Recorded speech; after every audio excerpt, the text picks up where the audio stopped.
Well, it certainly is a privilege to be able to have Michael Parenti as our speaker. There are few people who have his exceptional understanding of the way economic and political power affects people and how ideology can shape the human future.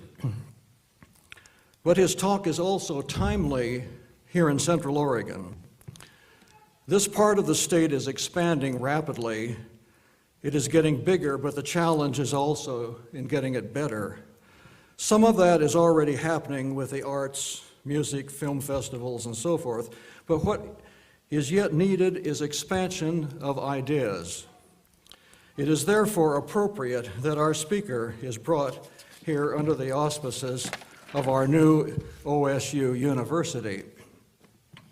For the central obligation of a university is to help expand ideas and to encourage critical thinking, and this is the basis for democracy and a healthy community. Now, if Bend becomes more hospitable to new ideas, Central Oregon cannot be only a ski and tourist area, but a lively and dynamic intellectual center. This may only occur if we look more seriously at what is needed to make our community better, which surely includes becoming increasingly open to ideas and vital issues of our time. And I can think of no better speaker for this purpose than Dr. Michael Parenti, for he has been challenging conventional beliefs for many years. I'm sure that some of you have heard him on alternative radio, and we may be able to make use of his speech tonight because it's going to be recorded. He is a well-known speaker throughout the country, especially on university campuses.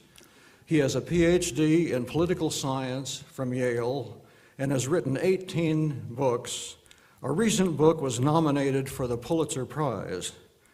The book, titled The Assassination of Julius Caesar, is available tonight with the courtesy of the Paulina Springs bookstore out in the lobby that has a number of his books.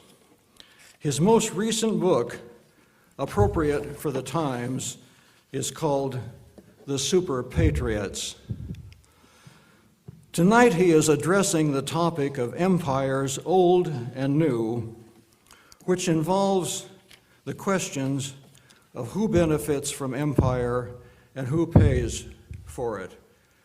I'm sure his speech will, as always, be more supportive of people than of empire.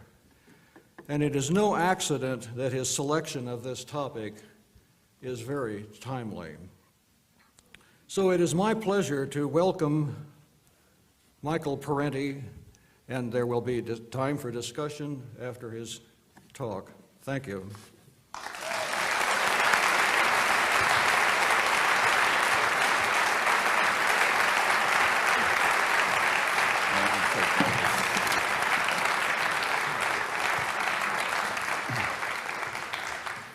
Thank you. It's very nice to be here. And my special thanks to Bill Boyer for really making the event possible and all that he did. I want to talk about empires. You know, it's a really hot subject lately. And that's better. I had a terrible time getting here. Now that I've got a captive audience, they canceled my flight, San Francisco to Bend. Waited 2 hours there, rerouted me to Portland. Got to Portland, they said, you go over to Horizon. I didn't get the right slip, got to Horizon. They said, we can't honor this thing, this isn't it. Wanted to get on the 2 o'clock. I had a choice of 2:30 or 5 o'clock in the evening. I would still be just running in the door now. So I had to pay him $164 to get from Portland to Bend. Now, I know a lot of you are engaged in important struggles, but I'd like you all to take the time to write a letter of protest to Horizon. No, only kidding. Man. Well, what fascinates me about empire is the literature on empire. there's really an enormous disparity between what empires actually do and how they're represented in history by their leaders and by their chroniclers and by many establishment historians. Empires, believe it or not, are often presented to us as creations of peace. They are even named as purveyors of peace. We have Pax Romana, the Roman peace that came when Rome subjugated the whole world. Pax Britannica, and we even hear about Pax Americana. We don't hear about it too much nowadays. Empires are represented as bringing stability, justice, and prosperity to their subject peoples. They're represented as selfless things, large impersonal organizations that bring order where there is disorder. Edward Gibbon, who wrote a great epic study of empire, the decline and fall of the Roman Empire, gives a perfect example of this mythology of empire. I'll quote him. "The obedience of the Roman world was uniform, voluntary, and permanent. The vanquished nations blended into one great people, resigned the hope, nay, even the wish of resuming their independence. The vast Roman Empire was governed by absolute power under the guidance of virtue and wisdom." Yeah, right. Not a word here, not a word about an empire of shattered armies, sacked towns, enslaved prisoners of war, oppressively overtaxed populations, raped women, burned crops, slaughtered herds, etc., etc. John Morley, English political leader and writer, 1887, talking about the British Empire. "We have had imposed upon us by the unlucky prowess of our ancestors the task of ruling millions of alien dependents. We undertake it with a disinterestedness and execute it with a skill of administration to which history supplies no parallel." Yeah, right again. Now, go over that a minute. Go over that. We have had imposed upon us. This is a very common thing among the apologists of empire. That empire is just something that's imposed on the imperialists. It just sort of came on us by the unlucky prowess of our ancestors. They were so powerful, so effective, they just went out there and did stuff, and now we've got all this. But luckily, and we're left then with the task of ruling millions of alien dependents. These people are these little brown fuzzy wuzzies. They're all dependent on us, you see, as children are dependent on the parents. Very common and very tiresome theme that gets no truer by repetition. Empires are sometimes represented as unintentional conglomerates, the product of unconscious circumstance. I think you saw some of that in Morley's quote, the one I just read. When I was a youth, I always heard that the British Empire was put together in a fit of absent-mindedness. Did you ever hear that phrase too? Remember that? Cyril Robinson, talking about the Roman Empire. He's a classicist. I take him to task in my book, The Assassination of Julius Caesar. Very interesting, a British historian. So he says, "It was perhaps almost as true of Rome as of Great Britain, that she acquired her world domination in a fit of absence of mind." Oh, come on, Cyril. All right. And we hear that today. The United States was reluctantly thrusted into the role of world leader. It never says who did the thrusting. It just, stuff happens, you know. In fact, empires, I would argue, are products of deliberate manipulation and contrivance. And I'll try to show that in a way. Generations of Americans were taught to think of empire. We were taught to think of empire and imperialism, because imperialism is the process of empire. And if we have an empire, then we're imperialists. So we're imperialists. So the communists were right when they used to call us imperialists. They used to say capitalist imperialists, and we used to say commie propaganda. But we have an empire now. Everybody's talking about the American empire. Well, isn't this something, in the old days they used to give you a glass to drink your water out of. I mean, so undignified to stand here and swig out of the bottle. Hey, so how am I doing so far, huh?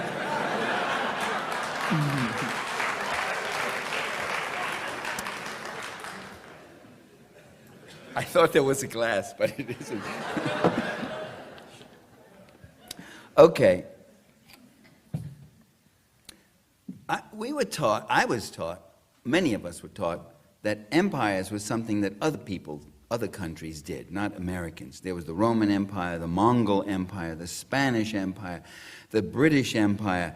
Then there was that most vicious, most deadly, most relentless, most threatening, most brutal, most power-hungry of all, the Soviet Empire, which just collapsed when 100,000 people marched in Moscow and such.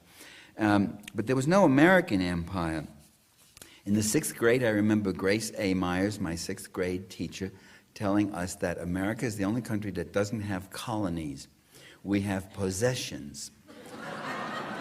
and these possessions, and there was Alaska, Hawaii, Guam, Puerto Rico, a number of others, and these possessions are known as territories. So we had territories, but we didn't have colonies. Well, what's in a name, Miss Myers? Well, and the denial of American empire was made easier by the innovation, mostly by Americans, of neo-colonialism or neo-imperialism. Almost a half a century before the British thought of doing it in India, the Americans did it in the Sandwich Islands, better known to us as Hawaii, and then later on in 1903 in Cuba. They went to the Cubans and they said, well, look, we stole you fair and square from the Spaniards, but it doesn't look good. We're a republic and a democracy. It doesn't look good having colonies. So we're going to give you your independencia, and you're going to have your own president. You could have your own currency. You could put anybody you want on your money. It doesn't have to be George Washington or anything. We're flex, You could have your own flag. It's going to be red, white, and blue, but you get only one star because you're just a little island, So you're independent, and all we do is we meaning certain very elite ruling corporate interests in America, we will own your sugar and tobacco and mining interests, and we will control all your imports and exports and all your relations with third nations. But you're independent. And that's where you give the country, the husk of it, and maybe even a little some of the substance. You have your own Guardia Civile, your own army, to crack down on people if they get out of line, and if you can't hold them in line, we'll bring the Marines in to help you, and that'd be right in your Constitution where we can do that to help you, because we're thinking of you, and we want to help you. Sort of the way George Bush wants to help the Iraqis today. It's all that giving, isn't it? This is so touching, giving thing. Well, why empire? That's another question that's missing if you go through the literature or you hear people talking about empire. Why empire? I was at a school where I had a talk. It was up in Vancouver, and people got up and they were talking about the Mongol Empire and Genghis Khan and all this. And finally I got up after all the talk on empire. I said, nobody's mentioned, why does empire happen? I mean, does people just get up and say, oh, let's go conquer, or, what is it? It's usually assumed, that's really it. It's usually assumed that this is just what empires do. But why is there all this conquest? Is it conquest just for conquest? Power for power's sake? Actually, power is really just for power's sake. There's always some other agenda or content. Power is a very powerful, instrumental value. There are real material interests at stake. With empire, there's plunder, there's tribute, or what we call today taxation. There are resources and markets, natural resources and wealth. There's expropriating the land, the crops, the cheap labor, or in the case of Rome, the slave labor, which is very cheap labor. Empires are enormously profitable, mostly for a particular class within the metropolitan country, within the imperial nation. Empires are enormously costly for the people who are conquered and also for the people of the imperial nation. The empire feeds off the resources of the republic. You see that today when the American empire is in Iraq. There are people who are making enormous money on that. You go to the business community and they'll say, this is where the action is. This is where the investments are. Iraq is hot. There's 80 or more corporations now getting multi-billion-dollar contracts with profits of margins of profit, that are really quite something. And we are paying the $200 billion in less than a year for this venture in Iraq. And certain other people are getting the oil and the contracts and systematically privatizing the Iraqi economy. The people pay the taxes and do without the services so that the patricians can pursue their far-off plunder. E. Badian, speaking of Rome's imperial class, quote, "No administration in history has ever devoted itself so wholeheartedly to fleecing its subjects for the private benefit of its ruling class as Rome of the late age of the Republic." Badian was writing many years before the present administration. Now, in recent years, it's rather interesting, it's become acceptable to refer to the U.S. as an empire. When I wrote my book, Against Empire, copies of which are available in the lobby, I got a few buzzes back from people. Aren't you overdoing it, calling it an empire? I mean, I said, no, I don't think I'm overdoing it. And I was just a couple of years ahead of my time. There's about 10 books out now on the empire, right? The Folly of Empire, The Sorrow of Empire, Empire Today, America's New Empire, blah, blah, blah, and all these kind of things. And even written by conservative writers. You can get on TV, you can listen to TV and hear some of these pundits get up, and they will talk about we're an empire and the power, celebrating the power that we have and concluding that this power gives us an entitlement to act this way. We're the strongest nation in the world, and we ought to start acting like we're the strongest nation in the world. So we have every right to act as we are. We're an empire with all the obligations and opportunities and responsibility of empire, and we better get used to it. Those are practically direct quotes that you can hear from these pundits. Sometimes it's not an entitlement, but a reluctant obligation, a mantle thrown on our shoulders by history. I already told you that when we just found ourselves with these responsibilities, and we've just got to help these poor little people here and there, teach them self-rule, teach them governance, bring a civil society to them. Iraq, 5,000-year-old civilization, show them how to, for instance, to run elections,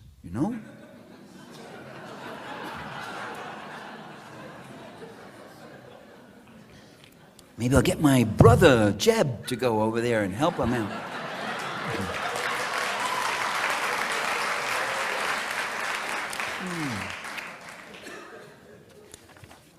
Well, I want to demonstrate to you that the motive behind empire is class rule and the accumulation of wealth and power. Now, to demonstrate that is not that easy because we're talking about intentions. George Bush Sr. could not deny that he invaded Panama. George Bush Jr. could not deny that he invaded Iraq. They can't deny actions. Sometimes you can see the actions. The problem comes up with determining intent, determining motive. Motive, you see, is not an empirical thing. No one has ever seen a motive. You can't see it. Motive is something that is always ascribed or imputed or deduced. So how do you know? How do you know that they've gone in to do the things you say rather than they've gone in to do the things they say? Well, what you can do is see certain patterns of behavior. And those patterns of behavior then would suggest motives. If you see someone with a pattern of behavior that seems contrary to the motive he claims, then you can begin to question his motives. So when you look at the United States, you find that the U.S. government has given some $300 billion in military aid to train and equip millions of troops and internal security forces and paramilitary forces in some 100 or more countries. Why? It's not to defend them from outside invasion. Now we're getting to motive and intent. Because it can be demonstrated that very few of them have ever been threatened by attack from neighboring countries. It's to protect the ruling oligarchs and multinational corporate investors from the dangers of democratic insurgency. How do you know that, parenti?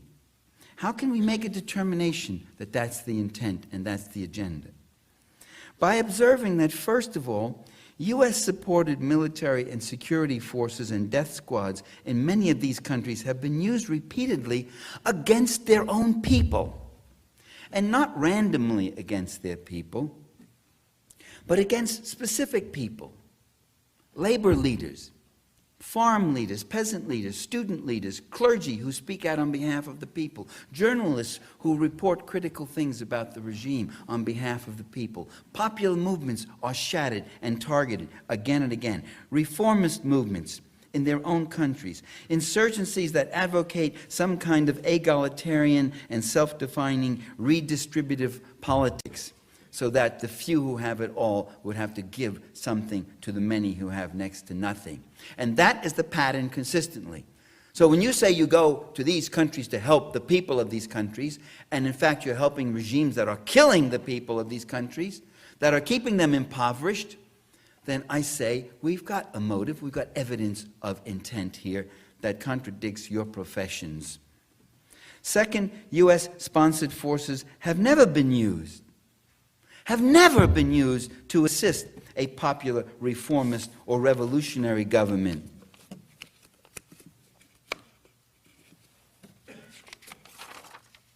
Or revolutionary or reformist movement in any of these countries.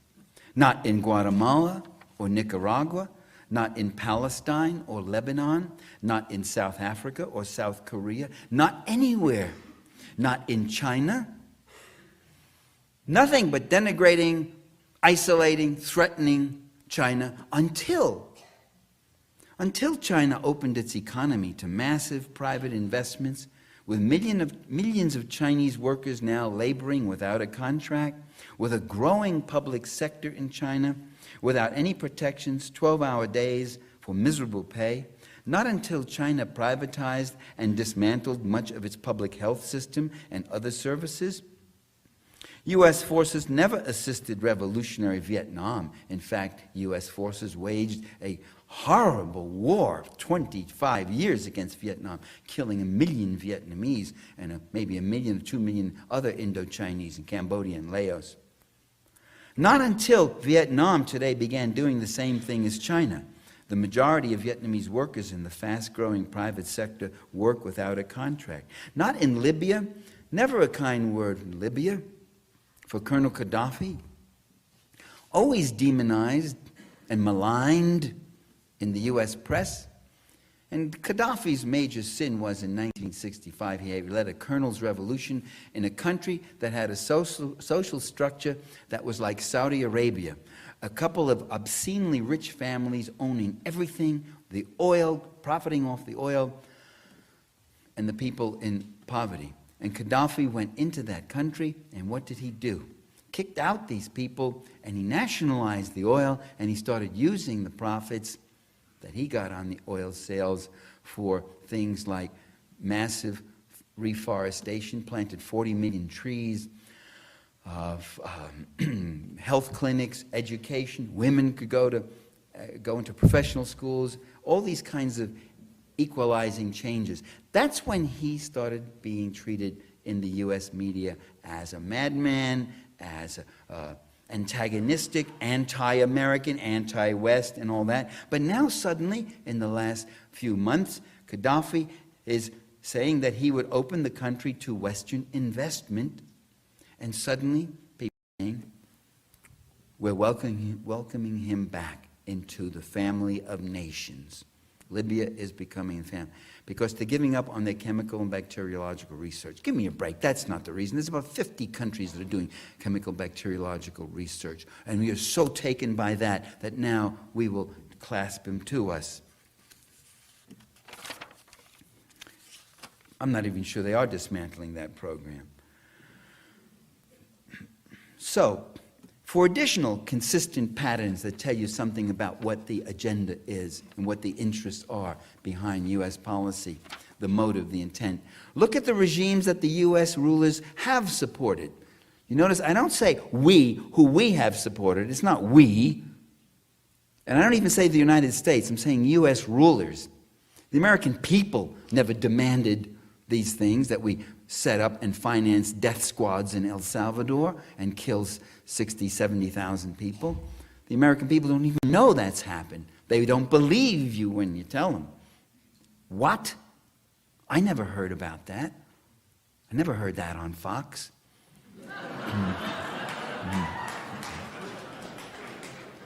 What other regimes that U.S. rulers have supported? The ones most likely to win U.S. favor are those that are integrated into the global system of free market corporate domination. Those are the ones that are called pro-West, friendly toward America, and the like. Those that leave their economies open to foreign penetration on terms that are singularly favorable to the transnational, privatized, deregulated investment structure. Those that adopt a neoliberal mode of maldevelopment which starves out the public sector.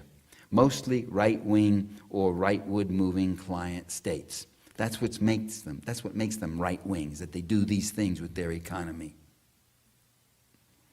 Such as Chile under Pinochet, the Philippines under Marcos, Zaire under Mobutu, Egypt under Sadat, Iraq under the Shah, Peru under Fujimori, South Africa under apartheid, Saudi Arabia and Kuwait under feudalism, Turkey, Pakistan, Nigeria under police state autocracies. All these countries have been celebrated in the U.S. media. All these countries have been celebrated by U.S. leaders as stalwart allies, modernizers, admirable figures, friends of America.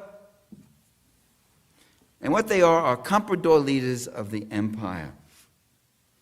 How can the U.S. claim to be propagating democracy with a record of support for regimes like this that kill and murder and torture and extract and exploit and impoverish their people?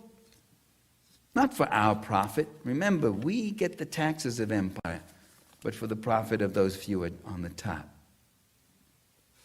The difference between what Americans think their country is doing in the world and what the U.S. rulers actually are doing is one of the great propaganda achievements in history.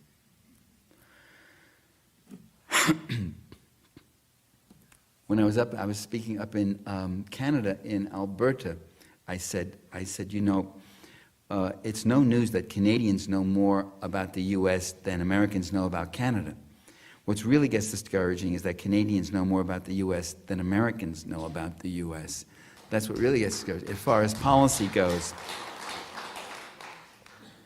When there is some awareness that things aren't going very well, then U.S. policy is still passed off by many of commentators and publicists, including some who call themselves liberals, as well-intentioned but just not successful, overextended, confused, ill-informed. The liberal opinion makers love it. They're never happier than when they're assuming that they're so much smarter than the people who are running the countries, who are doing these policies. Well, we thought there were weapons of mass destruction in Iraq, but the intelligence information was not good. It was mistaken. What a coincidence that British intelligence got it all wrong for Tony Blair, and CIA got it all wrong for George Bush at the same time. You would have thought they might have seen what, they might have picked up a newspaper and read what Hans Blix was saying and what the UN investigators were saying or something. But we had this. That's a lie, though. We know there's evidence. We've had people come out and say from the administration they were cooking it. They were sending the data back and saying, cook this better until it gets closer to what we want on Iraq. Get Iraq worked in there. Give me a break. Or sometimes U.S. policy abroad is criticized by U.S. conservatives as timid and not forceful enough. Now, I, for one, I'm one of those who believe that U.S. foreign policy is not foolish or timid or just innocently heavy-handed or misguided or stupid.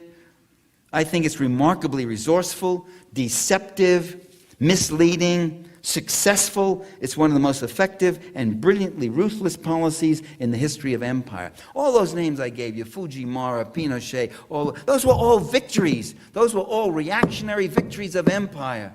Those were all regimes that came in and destroyed the popular movements and destroyed the future of those countries, stole their future from them, as they've done with Haiti, as they've done with El Salvador, as they've done with Guatemala, and as they've done with Guyana and the Dominican Republic.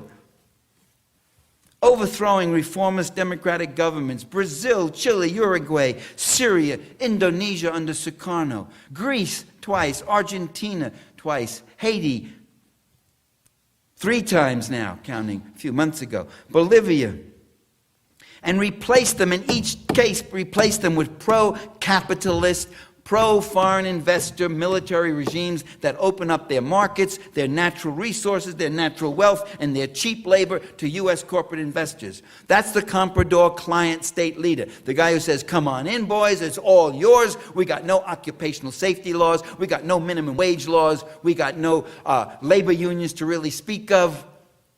We got no environmental protections. You don't have to pay taxes for 20 years.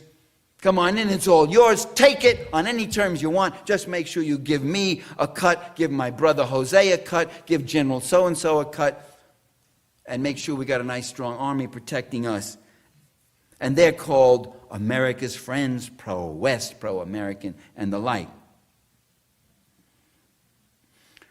U.S. leaders have actively pursued covert actions and proxy mercenary wars against popular revolutionary governments in Cuba, Angola, Mozambique, Ethiopia, Portugal, South Yemen, Nicaragua, Cambodia, East Timor, Western Sahara, and elsewhere.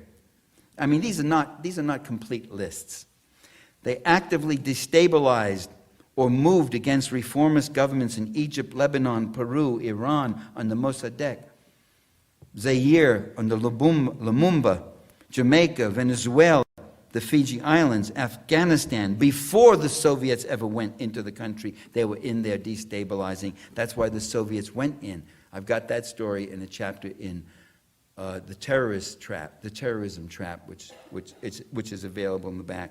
Since World War II, the U.S. has directly invaded with U.S. forces, with American troops, military invasion or aerial attacks, or both, Vietnam, Cuba, Dominican Republic, North Korea, Laos, Cambodia, Yugoslavia, Lebanon, Grenada, Panama, Libya, Iraq, Somalia. And the people who were killed, 3 million in Vietnam with 200,000 missing, 500,000 in Laos, hundreds of thousands in Iraq over the past 12 years, 10,000 in Somalia, 1 million in Indonesia in the U.S.-sponsored coup against Sukarno, 300,000 in East Timor, 80,000 in El Salvador. Finally acknowledged in the New York Times that Guatemala lost 205,000 people to death squads and extermination programs. 600 Mayan villages destroyed by General Rios Montt. paid, equipped, trained, and financed by the United States. And Clinton went down. 20 years later, Bill Clinton went down and said, I feel your pain. I want to apologize. How do you apologize for destroying 205,000 people? Those are just the dead. And what about all the other people, the shattered lives, the nightmares and the memories that they have? How do you apologize for destroying the dreams and the future of an entire people? 7 million Africans killed by U.S. interventions in Africa. Not much said about Africa. Usually when U.S. progressives write, you always write about Latin America. But Africa is an untold story. 2 million in Angola, 1 million in Mozambique. It was a CIA war in Mozambique supporting Renamo for years. We could go on.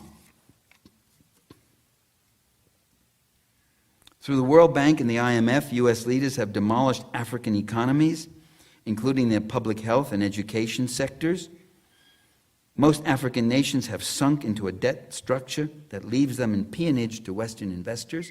That's why the Africans are so poor. I mean, do you really think it's because they don't know how to farm or fish or plant? They've been doing it for thousands of years. It's because their land's been taken away. It's because they've been destroyed because they're under this debt structure. It's because U.S. leaders have fueled 11 wars on the African continent, resulting in the death of, as I said, of 7 million people, with millions more facing starvation, dislocation, and ever-deepening poverty. Washington has given arms and military aid and training to 50 African countries. There's only 53 in the whole continent, 50 of them, helping Africa to become the most war-torn region in the world. And the more war-ravaged and poverty-stricken are the African nations, the more ready they are to sell their labor and abundant natural resources at rock-bottom prices to the U.S. and other Western interests.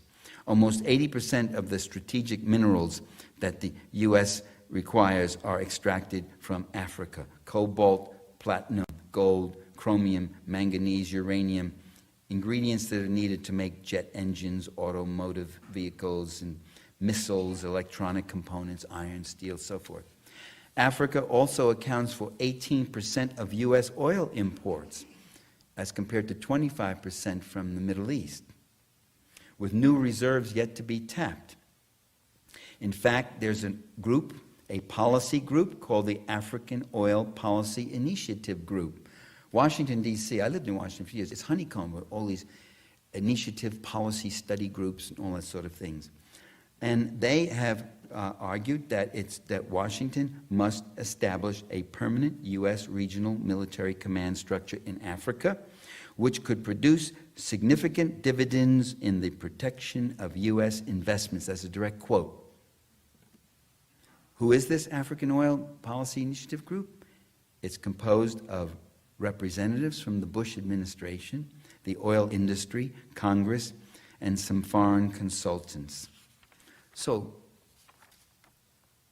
they intend to establish a U.S. regional military command structure in Africa.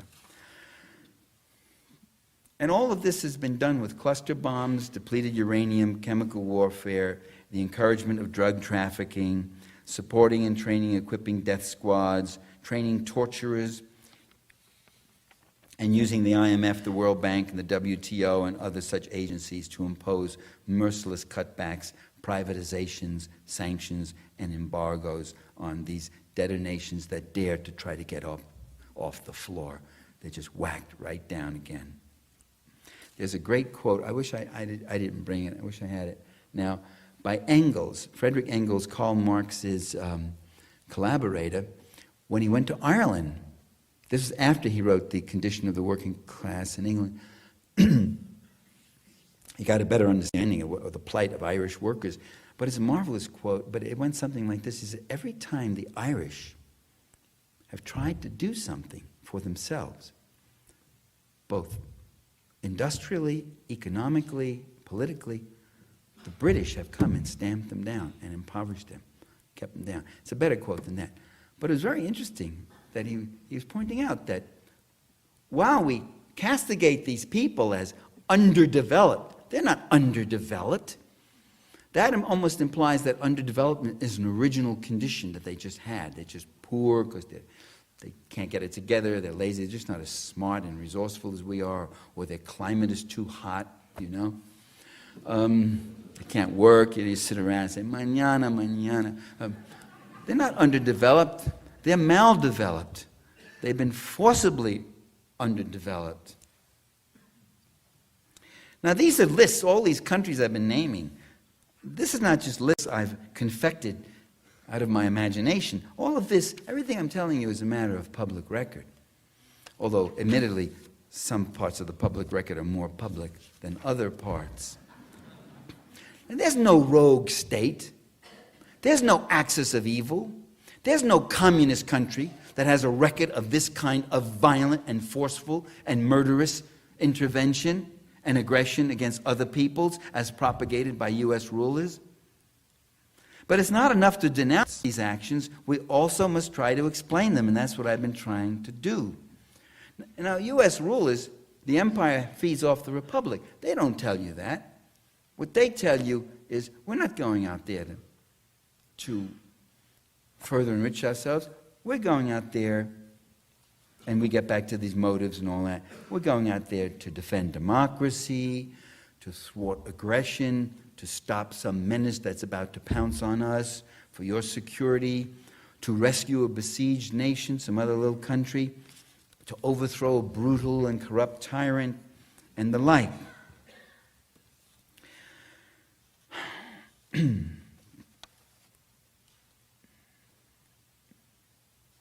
When U.S. rulers said they were bombing Yugoslavia to stop the ethnic cleansing of Kosovo by the Serbs, empirically, you could show that the Serbs were not doing any ethnic cleansing in Kosovo. The Albanian population was there perfectly intact. That was a lie.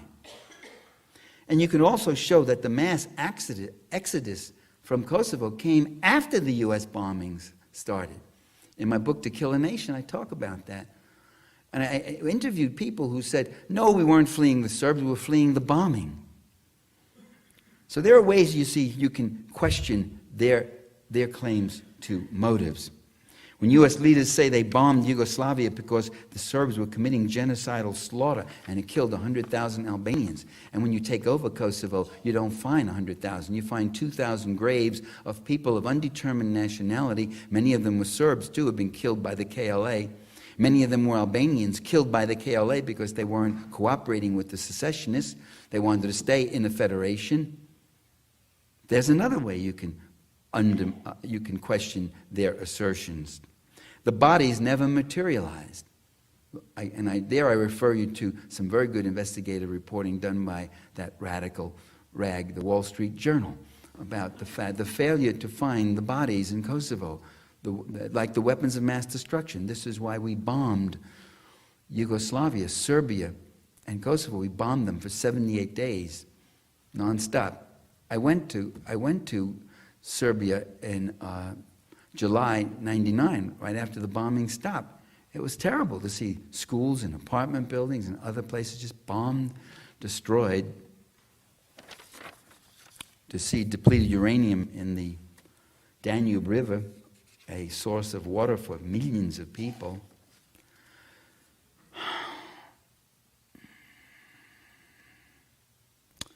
Well, I think I talked about most of this already.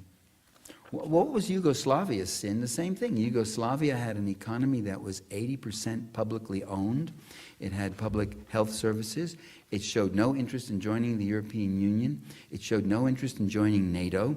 It wanted to be independent and self-defining. There was no need to tolerate an independent social democracy like Yugoslavia. Now that all of Eastern Europe was going free market capitalist, Yugoslavia too has been transformed now from a relatively prosperous country into a cluster of little right-wing republics that are privatizing everything, deregulating everything, where everybody's poor. I've been back to Yugoslavia, and the public health services are gone. The free education, free medical care are gone. The rents have skyrocketed. and people are really in a bad way. Welcome to free market democracy. Welcome to the West.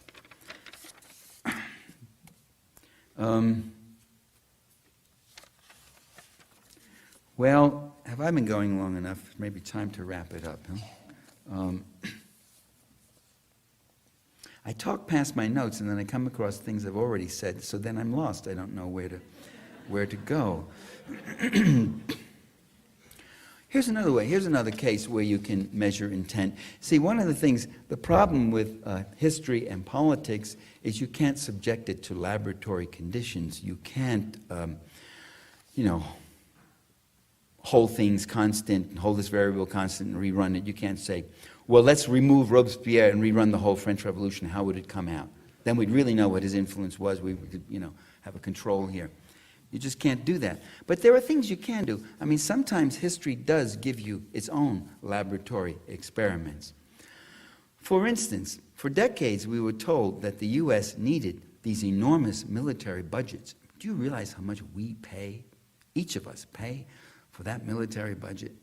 It's up to $600 billion, 420 billion regular, and then the other 200 billion in Iraq, separate. We're told we needed these enormous military budgets and military bases around the world to contain the Soviet communist global menace that threatened to encircle and devour us. So U.S. militarism was an innocent, reactive necessity born of communist aggression. Now, some of us argued, and I did in my early writings back in 1969, 70, some of us argued otherwise. We said that even if the Soviet Union were to disappear, not imagining that it was going to disappear, but even that it was to disappear, the U.S. would still pursue a policy of imperialistic domination. Well, history made its own laboratory test. Here was a variable that was removed from the equation, and what do we have? The U.S. military budget has disappeared. We no longer have 700 military bases across the world. No, I'm only kidding. We still have all that. The U.S. military budget is bigger than ever, growing at a faster rate than during the Cold War. All the Cold War weapons programs were continued. All the military bases abroad were kept, almost all of them. New military bases have been established, new ones in Central Asia, the Middle East, and Eastern Europe. The U.S. has pursued wars of intervention and control more violently and more frequently than ever, and a whole new host of enemies have been conjured and even created.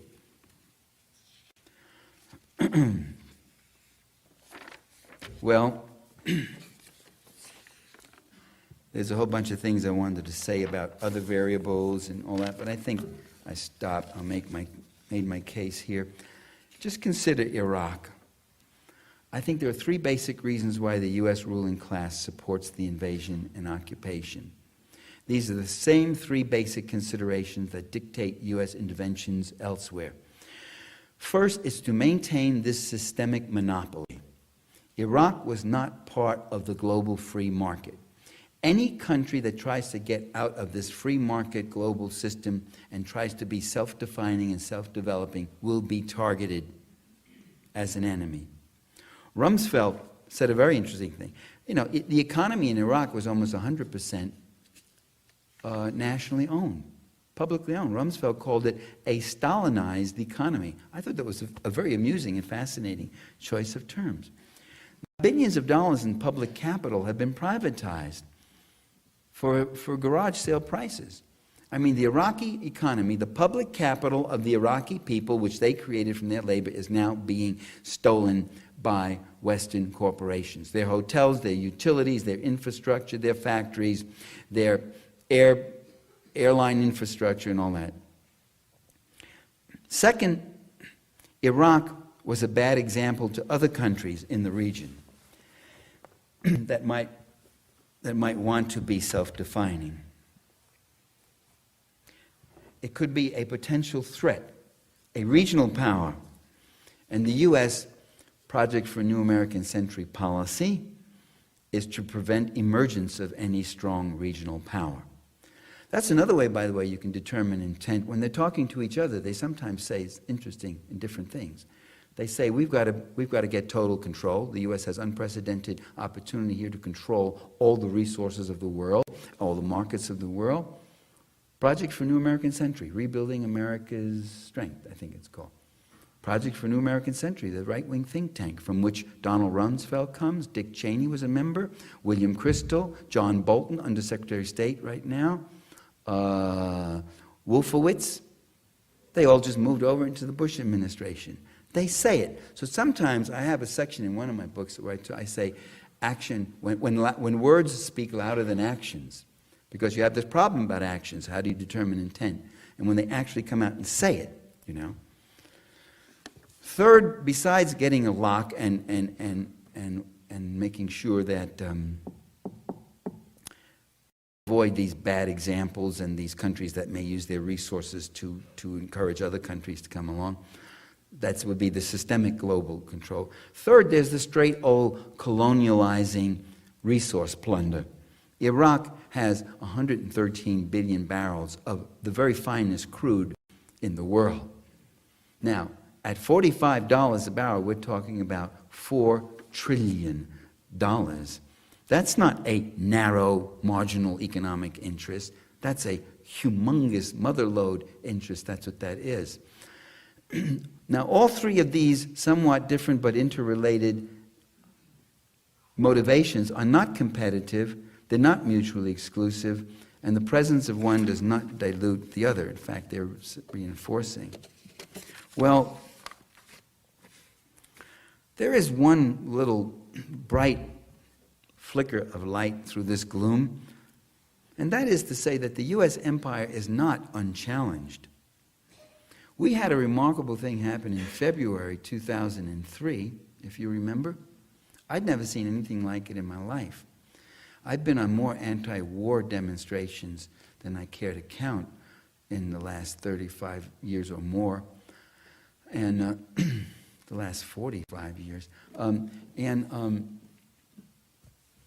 here was demonstrations that were happening before the war ever came, in February.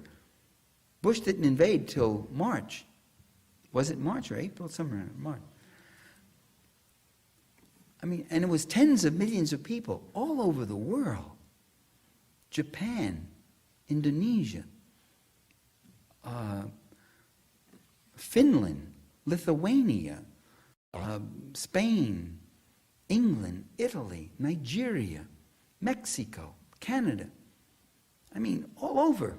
There were demonstrations, Argentina, demonstrations against the U.S. intention to go and invade Iraq.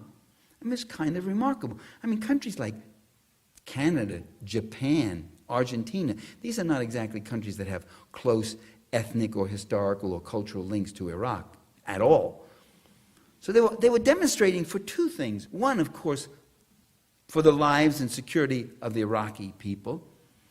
And the second was for their own lives and security.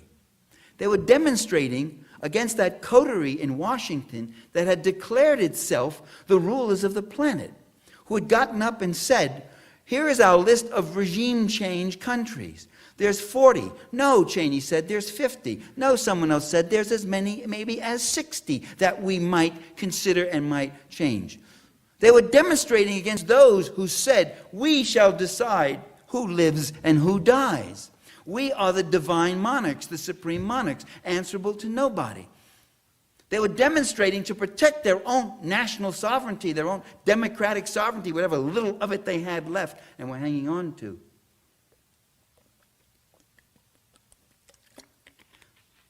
For that most fundamental of all human rights, the right to be left alone and not destroyed or murdered or bombed or occupied by a superior force. They were demonstrating against the idea that because you have this unanswerable power, you therefore have license to do whatever you want, to anybody you want, on terms that you want. And they're still very much aware. And we see another situation where the U.S. empire has been challenged And that's in Iraq itself, where the Iraqi resistance has suddenly made preemptive war a less likely option. You notice George Bush is not talking about preemptive war anymore. He's not talking about, well, we'll see who we can hit. Preventive war, preemptive war, whatever. Oh, we think you're going to threaten us in some undefined time, therefore we wage war against you. He's not doing that. He's got more war than he can handle right now. Another Achilles heel of empire are the ground troops. Morale is very low in Iraq. My son was there and says the troops he talked to do not think they no longer talk about we're carrying out a mission here of elevating this country, whatever. They see it all as just terrible. The call-ups and callbacks of reserves and guardsmen, with about 1/3 refusing to respond and refusing to answer. I mean, there's an area we should be organizing in. We should be organizing around the young men and women to not go in the military service, to not answer the call, even the reserves and even guardsmen, to avoid. It would be, I mean, we did that during the Vietnam era, and with some results too. Enlistments in the regular army are down. They were down before September 11, and they never spiked. They never went up after September 11, despite an economy that's in the doldrums. And most of these enlistments are a disguised economic conscription of people who go in so they can get school tuition or, in some cases, even get a regular job with regular meals. So this is what we've got to be doing. And we have to build coalitions. We have to work for the defeat of a reactionary coterie whose goal is to bring the entire world back to 1900, colonized, impoverished, and poor, including the United States itself. To attack those countries. I've had someone say, do you really think that they attack these countries because they're against their health plans and their public education and their human services and their public ownership? You really think? I said, well, they're against it here. They attack in this country against public education and health plans and environment.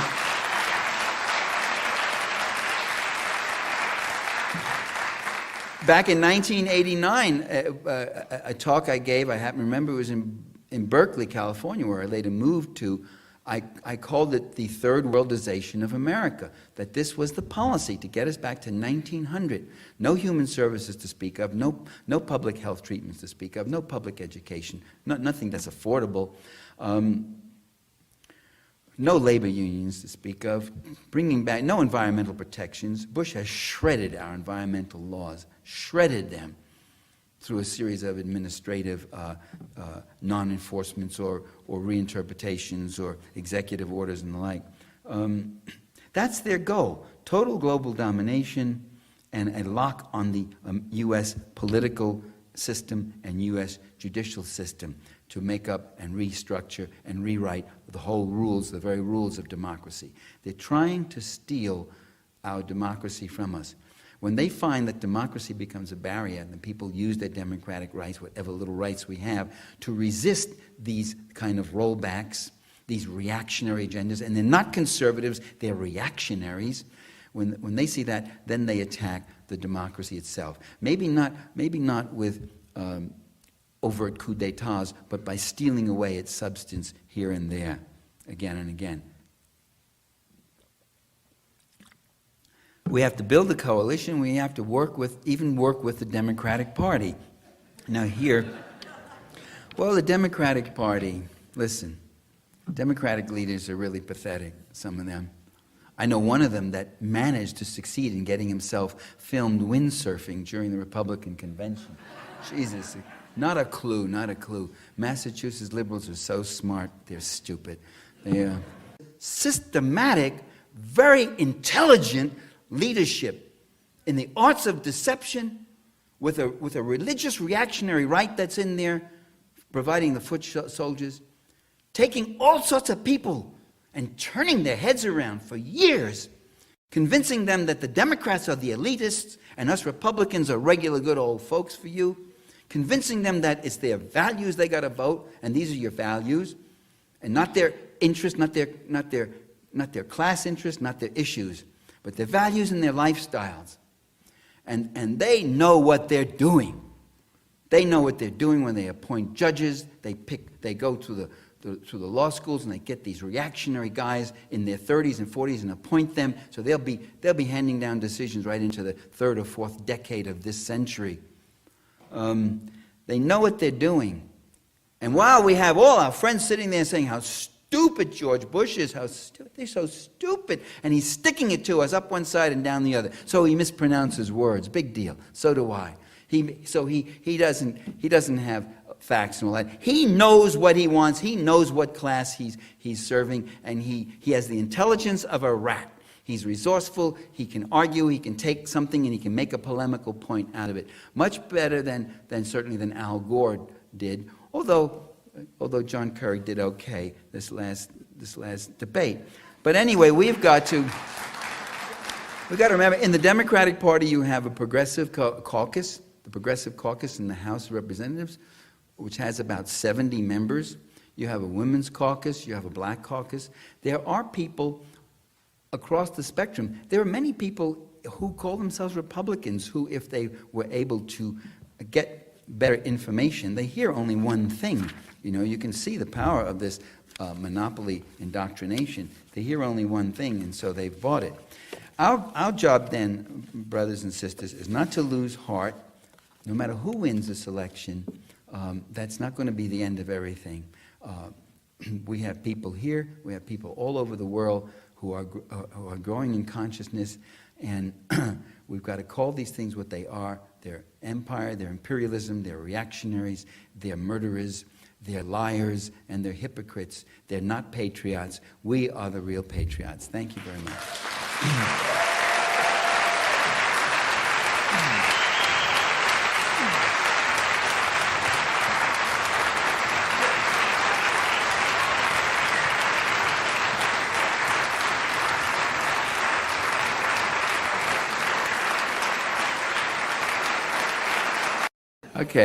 Okay, let's take a few questions.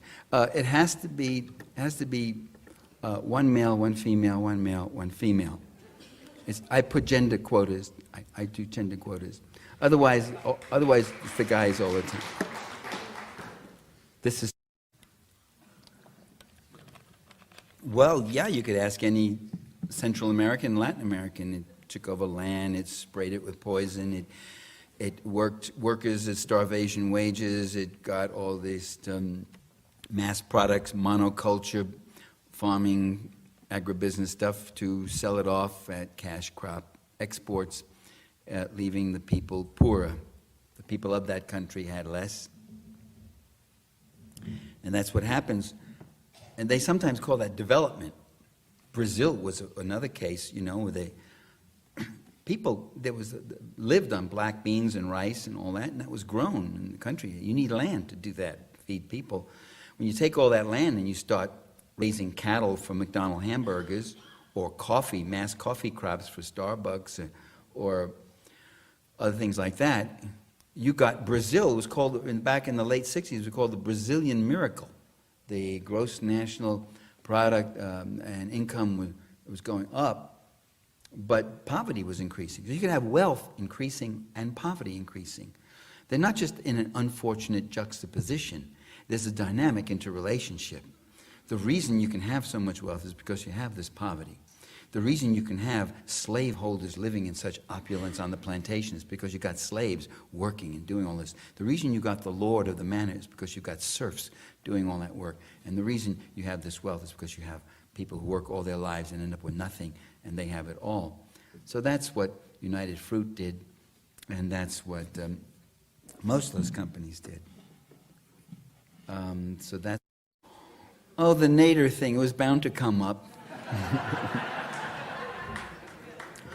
Well, I remember I was on Democracy Now! The morning that Ralph Nader announced. So I was supposed to be the top story with my book. The book, I wrote a book called The Assassination of Julius Caesar, and that was going to be top story. They did a thing on screen. But I said, no, we're bumping you to second. They had me in the studio. They couldn't exactly get rid of me. So So Ralph came on and he announced, and then I came on and instead of talking about my book, immediately Amy Goodman said, "What do you think of Ralph Nader's announcing?" And I said, "Well, I voted for him in 2000 because I lived in California where Gore was ahead by 11 or 8 to 11 points. So, but if it had been close in California, I would have voted for Gore." I think Ralph Nader, people are calling him egomaniac and obsessional and can't stay out of the act. I don't think that's true at all. I mean, as people go in public life, Ralph Nader is one of the least egotistical, really dedicated people who's made tremendous contributions and who says the truth. I mean, he really has much of the picture.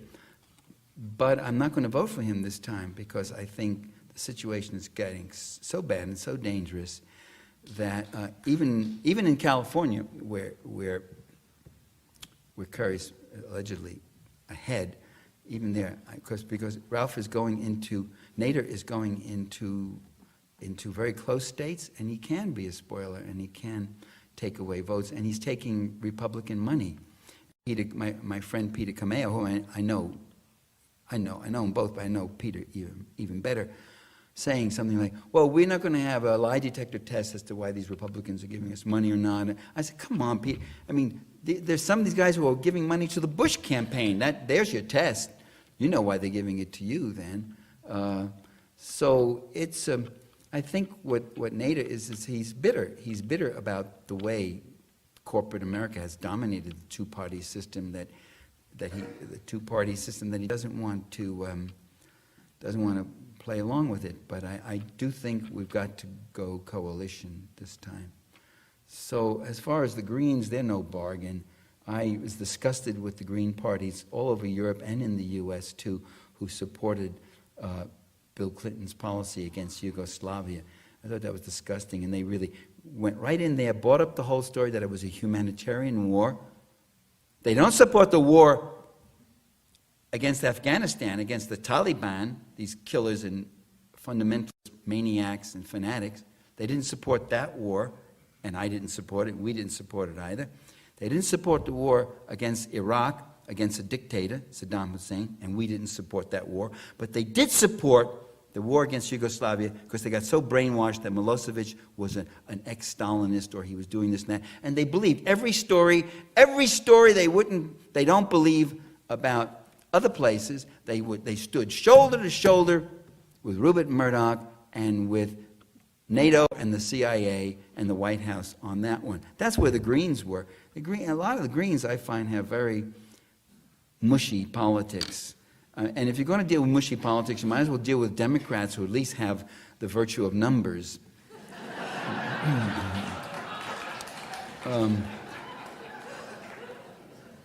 Yes? Yes, I mean, I can only give you obvious answers. You need leadership like you have in United Electrical Union, you know, where the leaders not only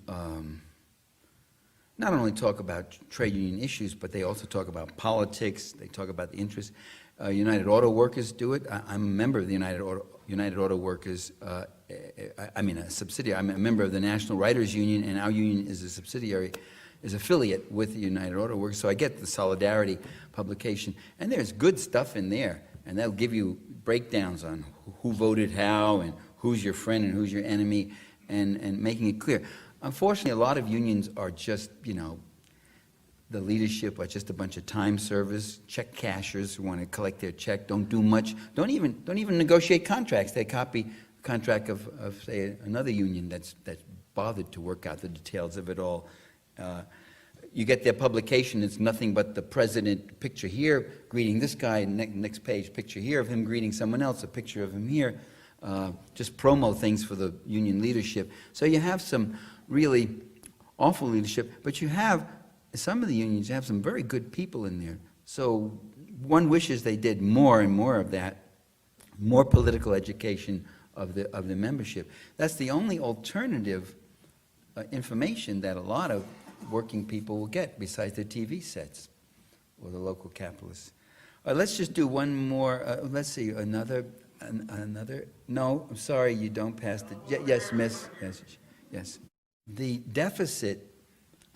It's a myth that conservatives are prudent and economical as far as spending. They're the biggest, wildest, craziest spenders there are. When Ronald Reagan came into office, the national debt was $800 billion. When he left, it was $2.5 trillion. In 4 years, Georgie Bush Sr. Increased that debt to something like $4 trillion, I think, at a higher rate. Reagan did that over 8 years. This Bush is really he's producing $500 billion debt a year. I mean, it's going to go totally astronomical. Now, you want to know why they do that, right? I'm going to tell you why. Okay, it's because, let me tell you what a deficit is. A deficit is when the government spends more money than it takes in revenues. How can the government do that? It does it by borrowing. Who does it borrow these huge sums from? It borrows them from people who have huge sums. It borrows from the rich. See, that's when the pictures start, if you gesture. Okay. It borrows from the rich. So, we're borrowing from the people we should be taxing. What the national debt is the accumulation of yearly deficits. That's what the national debt is. What it represents is money. In other words, we're borrowing from people we should be taxing, and it represents an upward redistribution of income. So I tax you more and more to pay them more and more. As the debt gets bigger and bigger, they have a bigger and bigger lock. It's also a way of putting the squeeze on your spending. If your debt is so enormous, you don't have any money for such frills and silly things as hospitals and disability and retirement pensions and all that stuff anymore. So that's the other thing it does. It's also a way of privatizing the federal budget. The larger the debt, the larger the chunk of every tax dollar of yours that goes to private creditors. It doesn't go to the government, really. The single biggest... Today, military spending and servicing the debt represent now about 55 to 60 cents of every dollar that we give them, if not more. So those are the reasons. I keep meaning to write an article on this. I've written about this many, many years ago, about how the debt represents an upward redistribution of income from the ordinary taxpayers to the multi-billionaire rich tax creditors. I wrote about that in about, I think, the second edition of Democracy for the Few back in the late 70s. And then Doug Henwood made the very same point in his book on Wall Street with much the same language, without attribution. And so does that answer the question? Okay, we're going to take just one more round. One more guy and one more lady. Yeah, all right. Back.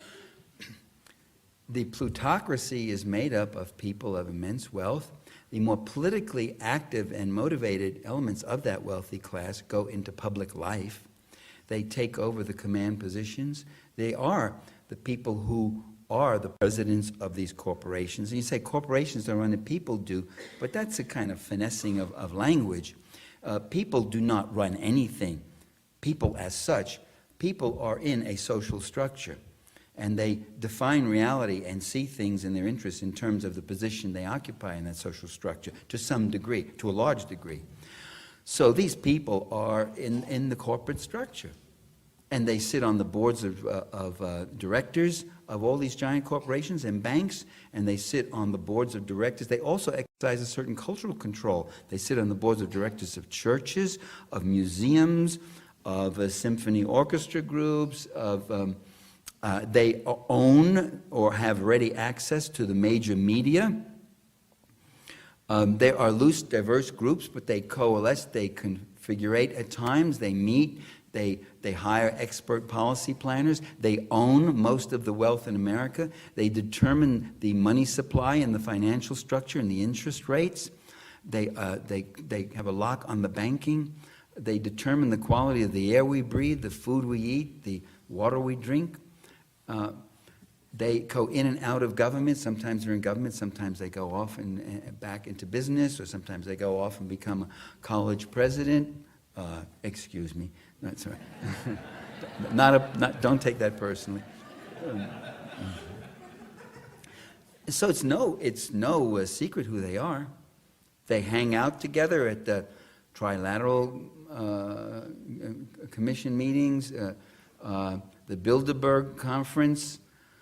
I remember back in 90, I guess it was 90 or so, someone sent me the whole roster of the Bilderberg of that year. So, of course, I immediately flipped over to look at the United States. And the first name was no surprise, David Rockefeller of Rockefeller Brothers Associates, New York City. Now, the second name was rather odd, the Honorable William Jefferson Clinton, governor of Arkansas. I said, what the hell's the governor of Arkansas doing at the Bilderberg? And I knew he sounded CIA. He was the only governor who sent National Guard to El Salvador and was in cahoots with all of that. I figured, well, that's probably it. And what do you know? 6 months later, he announces for the presidency, and the media is announcing that he's the front runner. They already, there's several primaries. There's a money primary, and then there's the media primary where they designate who the front runner is and who the inconsequential candidates are. Kucinich, always not to be taken seriously. And, so they do that every primary. And then there's the primary where you get to vote finally. So these people are known who they are and what they do. And people always say to me, you really think that there's a group of people just sitting around together in a room plotting these things? Somehow that image is supposed to be, in a room? I say, in a room? Oh, no. Oh, no, not in a room. They meet on park benches, or they meet on carousels, and they talk to each other. Or they go skydiving and they lock arms and they say, what are we going to do about the Uruguay round table? Yeah, let's go meet in... Of course they meet in rooms. Where the hell else do you think they meet? They have lots of rooms at the Trilateral Commission, the Council for Foreign Relations in Langley, Virginia. They got rooms in the White House. They got rooms in the Executive Office. They got rooms in the Bohemian Club in San Francisco. They got rooms at the Knickerbocker Club in New York, plotting your destiny, telling you that you need this, and now you need that, and you need genetically modified foods, and they've got all sorts of brilliant ideas in store for us, and we got to let them know that we know the rooms they hang out in, and we're going to get them someday.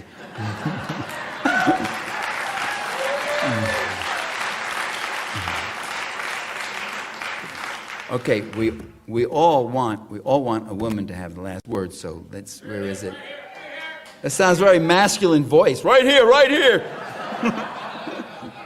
Yes. Well, I can only go by the fixed public record, and the fixed public record is very clear that there was evidence they knew something was going to happen, and they didn't do anything. That much they do know. We heard Bush say, yeah, they said it was going to be an attack, but they didn't say by who, where, or when, or how. Like it's all going to be... Well, first of all, that's not true. They did say by who. They said it was Al-Qaeda cells. They did say how. They said they're very likely they would hijack a plane and drive it into a building. And they didn't quite say when. That was about the only thing missing from the ingredient. And he didn't even alert the airlines. He didn't do a thing with that August 6th memo and all the other stuff.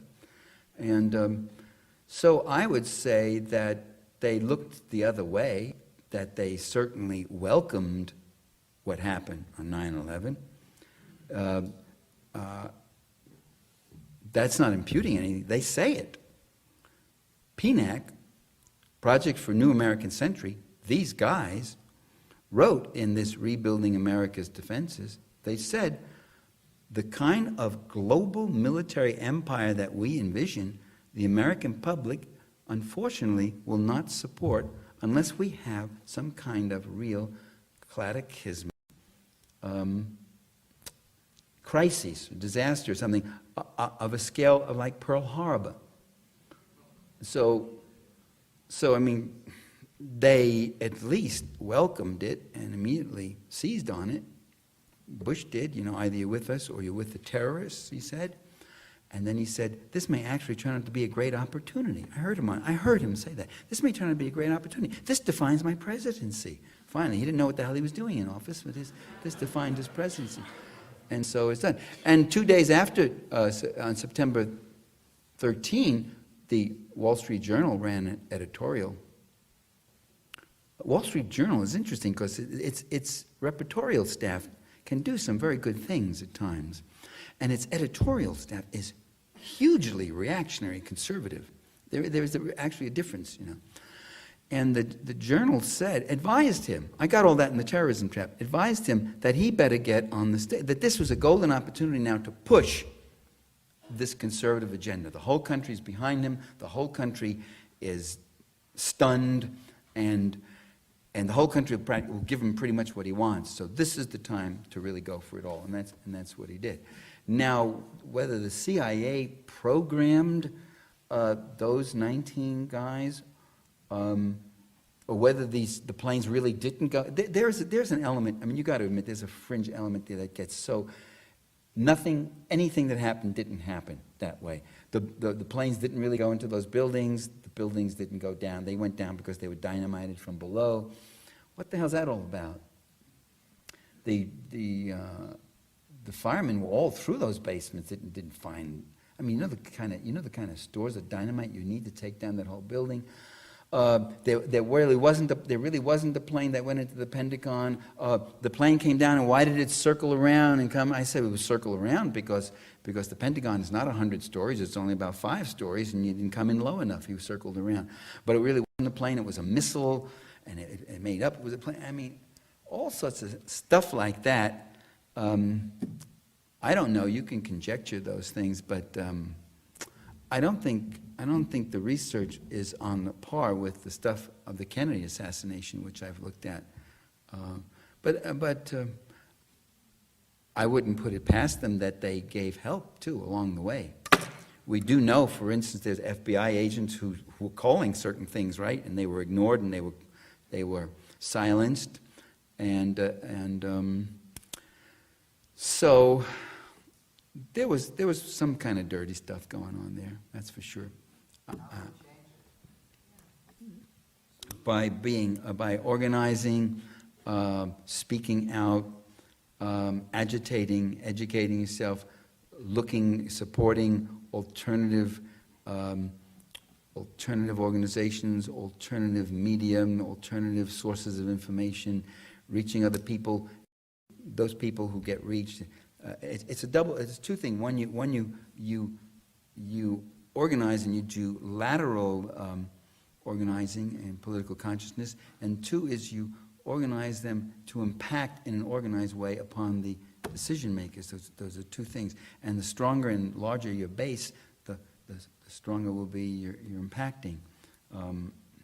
So that's about all we can do to keep acting uncompromisingly and ferociously like free democratic citizens. That is their biggest trouble, when you act like a free democratic citizen. Thank you very much.